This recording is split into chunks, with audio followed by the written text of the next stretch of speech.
Hi, everybody. Welcome to this semester's first lecture for Intro to Backend Development for fall 2020. This is our first time doing our course asynchronously, so let us know in Piazza or by email if you have any feedback. We're really excited to teach you guys this semester. We're sorry that things had to turn out this way, but nonetheless, we are teaching this course. So let's get started. So very briefly, we have some logistics for you guys. First, hopefully, if you're watching this, chances are you are taking this course this semester. So if this is the case, hopefully you should have received an acceptance email from us. And then if you have, then you can enroll directly on Student Center. So this is CS 1998 discussion 601, which is the one technically taught by Walker White, but sub-technically taught by me and Elena. We also want you guys to join Piazza. So you can easily search this up. Intro to Backend Development, still CS 1998. Piazza will be our main form of communication this semester, so make sure to sort of keep updated on that. We're going to be posting updates. Of course, you're going to have the schedule on our syllabus online, but if we have any important information that we need to update you guys quickly on, it's going to be done through Piazza. Okay, so our weekly structure now is we're still going to be doing a lecture and demo, and these will be posted on YouTube that you guys should really watch. They're super helpful for the assignment. Very briefly, the lecture is more of a conceptual based sort of recording because we want everyone to understand the understanding behind the architecture of what we're building this semester. The demo is going to be like a live coding session of how exactly we're implementing our servers and our databases. And so you'll get different things from the lecture versus the demo, but both are extremely important. So make sure you watch them. In addition, we're going to be having weekly assignments. So these assignments will be released on Monday around like 5 p.m. EST. And you'll be given a week, so they're going to be due Sundays at midnight. These weekly assignments are not meant to be like hard. They're definitely meant to test your understanding, especially because a lot of them mimic the material that's taught in the demo. So if you're ever struggling with an assignment, please go take a look at the demo. Chances are we cover what you are looking for in the assignment.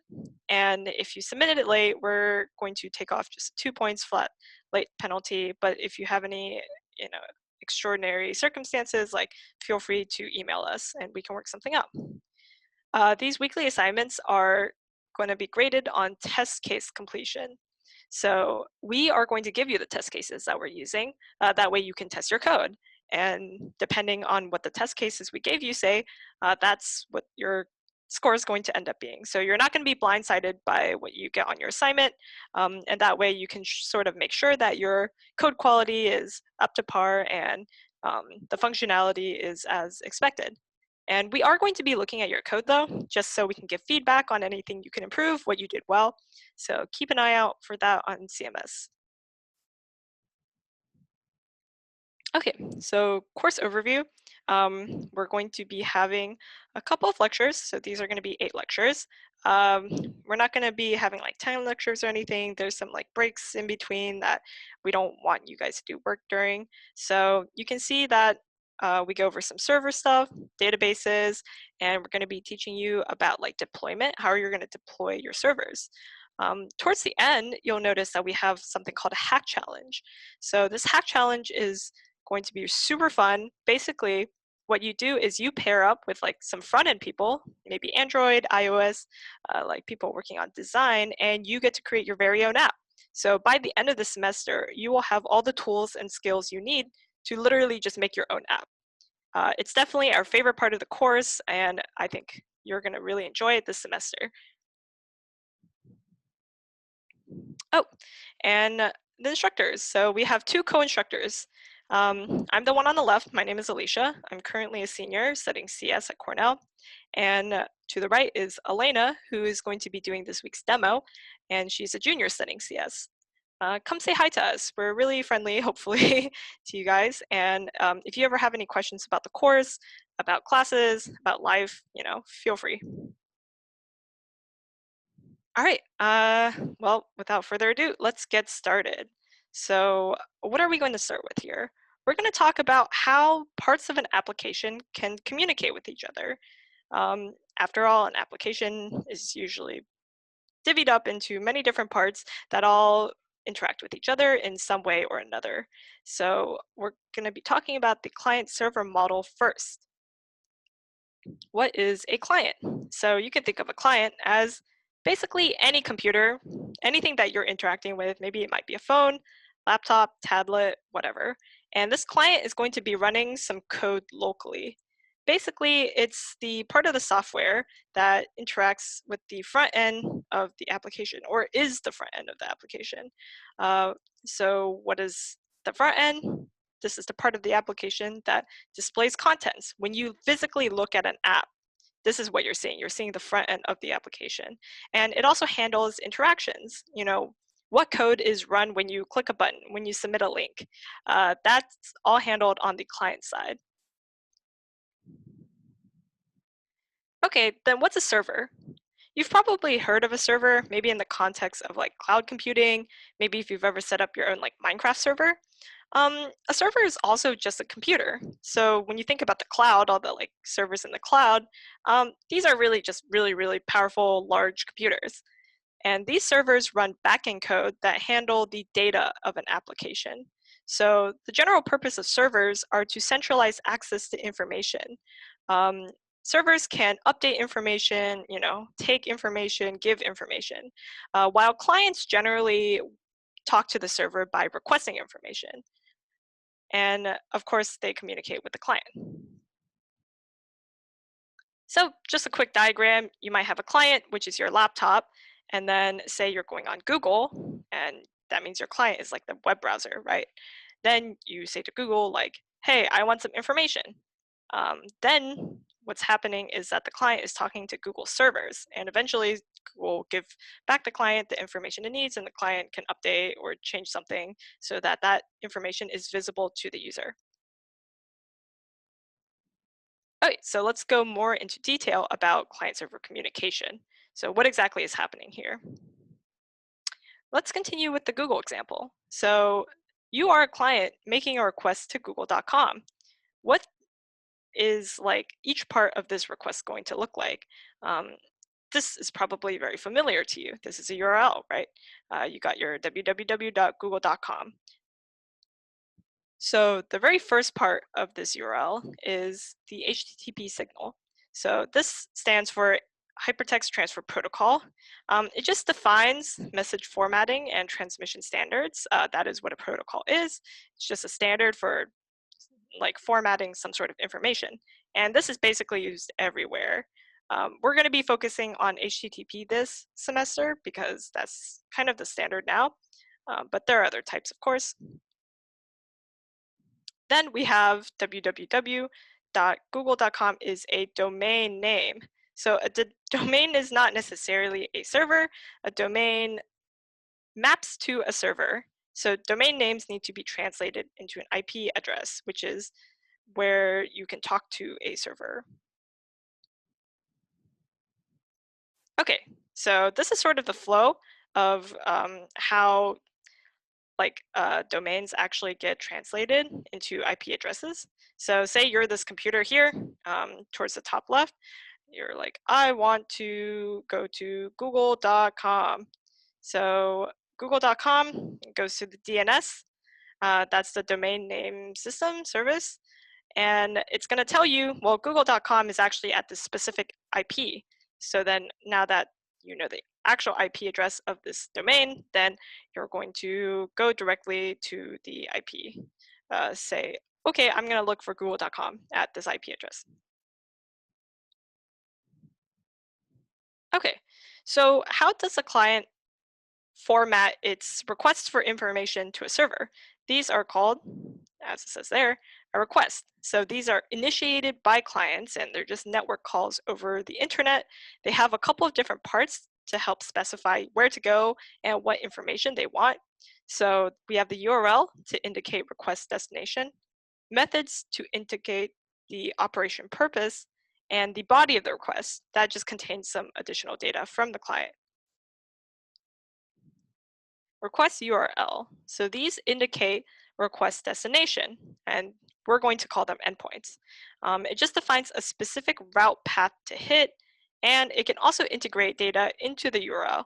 So this is some information that's encoded within the path.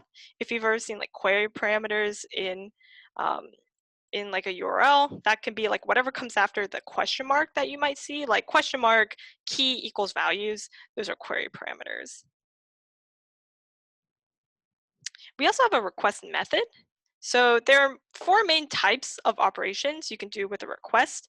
Uh, this is generalized into CRUD. So C stands for create. You want to create some data. R meaning retrieve. You just want to get some data. You have U for update, update some data. And then of course D for delete, which is deleting data. So again, these are requests to the server to do these things. So the client is not necessarily creating the data or retrieving the data. The client is making a request to do these operations from the server. So to translate this, we have, formally they're called like post. So the method is post, and then we have get, put, delete, and there are a lot more actually, but these are the four main ones we're going to be using, and you can see here what specifically these methods indicate.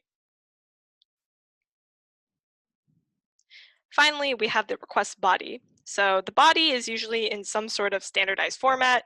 Um, we're going to be using JSON, but you can also put in like plain text, HTML, like whatever the server is going to end up accepting. And this body contains some information that's necessary for whatever operation you're trying to do. So for example, if you're making a request to log in, you might need to send over the username and password. Or if you're trying to upload something, you're going to need the actual data in the image that you're trying to upload. So this isn't the only piece of data that's attached to a request, but it is the most useful. Okay, so let's actually show you what some requests look like. Here we have a GET request to Google. This might be familiar. This is the request. This is actually the request that Google makes when you want to search something up. So first, on the very left, we have GET. So this just signifies that this is a GET request. You want to retrieve information from Google. Next, we have the Google domain. This is just mapping to which server you're going to end up talking to, and which is Google servers. Here we have the route path or the endpoint.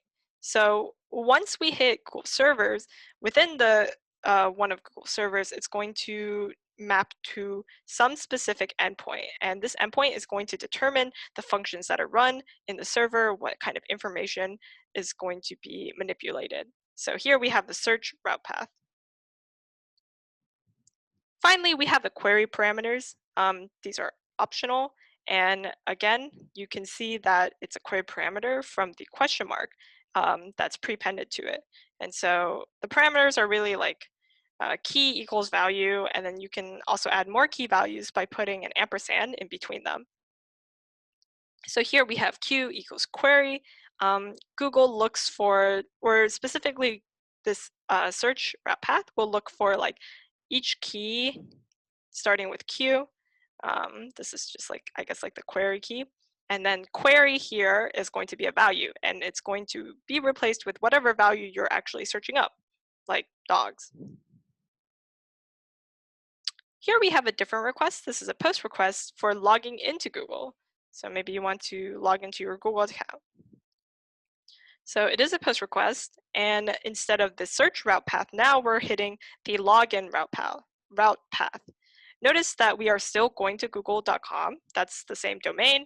So it's going to be basically the same server, but now it's just going to be a different function, a different route.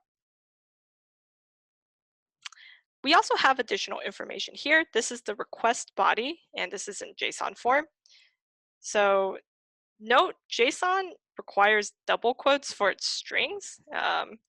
Some people might be used to single quotes. Like if you use Python, you can use single quotes or double quotes, but make sure in JSON you have those double quotes, or it's going to be really confused. And you can see here that there's some key values signifying the username and the password. Now, in real life, you're not going to be sending your password in like plain text over unencrypted, you are going to be encrypting it.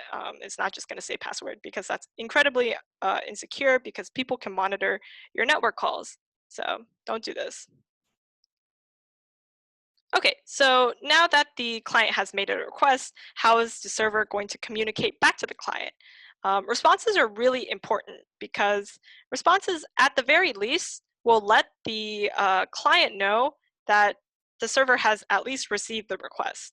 Whether or not they can successfully complete the operation that the client requested, at least the client will know, like, okay, my message got through. I know something about what's going on. So really the response, their main purpose is to return confirmation of requested operation. Just being like, if someone says hello to you, you know, whether or not the other person likes you or not, like they got to say like, hey, what's up? Or like, hey, I hate you.